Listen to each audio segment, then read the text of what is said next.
Débloquer tout ce qui prend de l'énergie de votre vie. Ce programme a été enregistré à l'origine par Ricardo Melo de l'Institut Namasté le 30 mars 2020. Les audios sont préparés par des volontaires de la pile de l'Évangile. Notre équipe de collaborateurs a toujours besoin d'aide. Soyez vous aussi volontaires dans notre cause.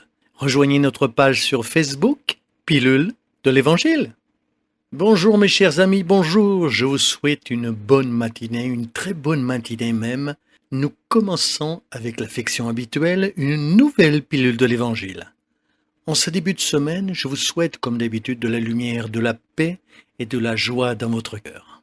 Aujourd'hui, je voudrais vous parler d'un sujet important pour vos cœurs et qui sont intéressants surtout pour ceux qui veulent vraiment s'épanouir. Vous avez peut-être remarqué que nous avons tous des situations irrésolues. C'est un problème très grave, car cela nous vole notre énergie. Mais qu'est-ce qu'une situation irrésolue ? C'est cette discussion que vous auriez dû avoir et que vous n'avez pas eue. C'est ce rendez-vous médical que vous auriez dû prendre pour traiter certains de vos problèmes de santé et vous ne l'avez pas pris. Ricardo, mais est-ce cela une situation résolue ? Oui, vous n'avez pas fermé le cycle de ce problème de santé que vous avez ignoré. Et il est toujours ouvert. Ce livre que vous avez commencé à lire, que vous avez abandonné au milieu, est une situation irrésolue. Qui n'a pas plusieurs livres comme cela ? Des livres qui n'ont pas été lus entièrement et qui contenaient pourtant des connaissances desquelles on n'a pas tiré profit. Est-ce cela une situation résolue ? Oui, car vous avez acheté ce livre pour le lire en entier, mais vous ne lisez que la moitié. La liste est immense. Nous pouvons avoir des situations irrésolues qui concernent la santé, l'éducation, le sport, les loisirs, la famille et encore plus. Le problème est que vous accumulez beaucoup de choses à résoudre, des situations dans lesquelles vos âmes exigent une résolution.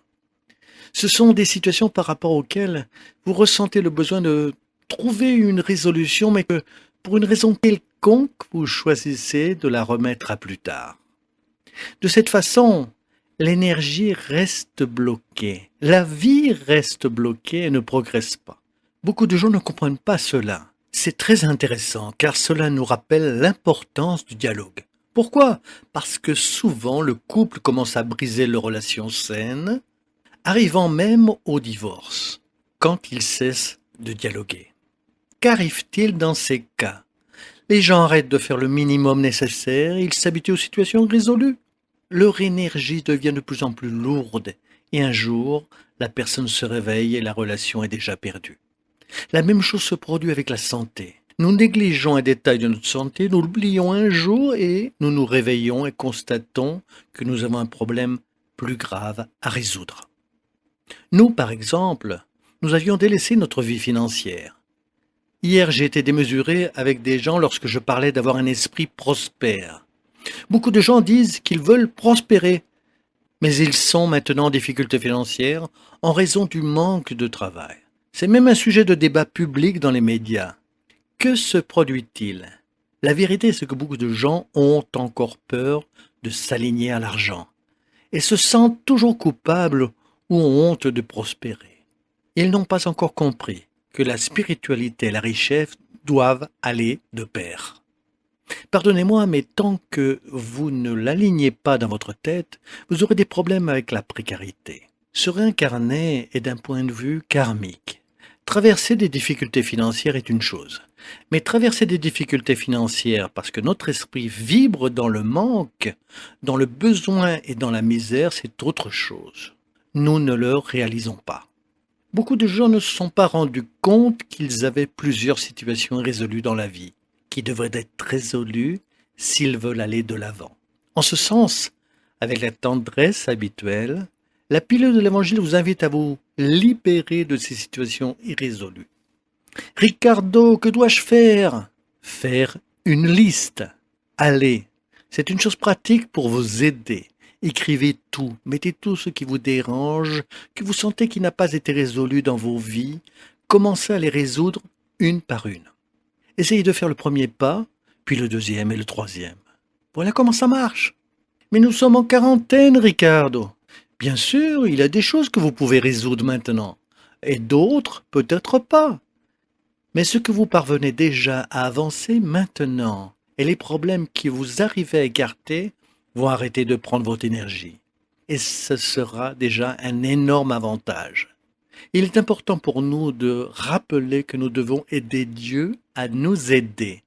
Nous prions pour que Dieu nous aide et il nous dit souvent: je vous ai déjà envoyé de l'aide en vous donnant l'intelligence et le libre arbitre pour que vous puissiez prendre vos décisions.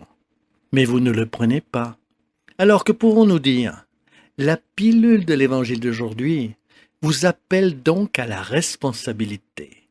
Résolvons-nous nos situations irrésolues afin que nous puissions apprendre à vivre plus paisiblement et plus heureux? Je vous rappelle, si vous voulez de l'aide, nous faisons l'évangile à la maison tous les jours. Maintenant, je le fais sur les 2 canaux afin que personne n'ait d'excuses pour ne pas y participer. Chaque soir, nous avons le cours de notre projet La vie immergée en attitude positive.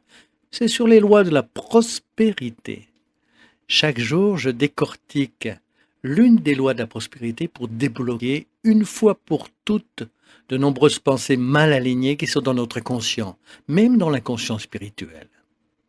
Nous continuons la croisade pour aider les gens à se libérer des croyances négatives et appliquer dans la pratique le positif pour générer une abondance matérielle pour eux et pour leur famille.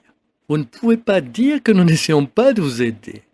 Que Dieu vous bénisse, vous protège et vous illumine. Merci beaucoup d'avoir partagé les pilules de l'Évangile. À vous qui écrivez des lettres aux médecins et aux personnes âgées, merci. Que Dieu vous bénisse énormément. Nous avons besoin de vous. Les gens ont maintenant besoin de messages positifs et d'énergie. Je compte sur vous pour cela. Beaucoup de gens disent: je voulais vous remercier. Voulez-vous exprimer votre gratitude? Faites connaître la pilule. Croyez-moi, c'est la meilleure façon pour vous d'exprimer votre gratitude si vous jugez qu'il y a quelque chose de positif dans le travail que nous faisons. La seule chose que je vous demande de faire est de répandre la pilule. Priez pour nous que tout ira bien. Si nous n'arrivons pas à résoudre ce dont nous avons besoin de régler, au moins nous essayerons d'avancer un peu. Nous sommes capables d'essayer. Restez avec Dieu, mes amis. Lumière et paix. Débloquer cette énergie stagnée. À très bientôt et à très très bientôt.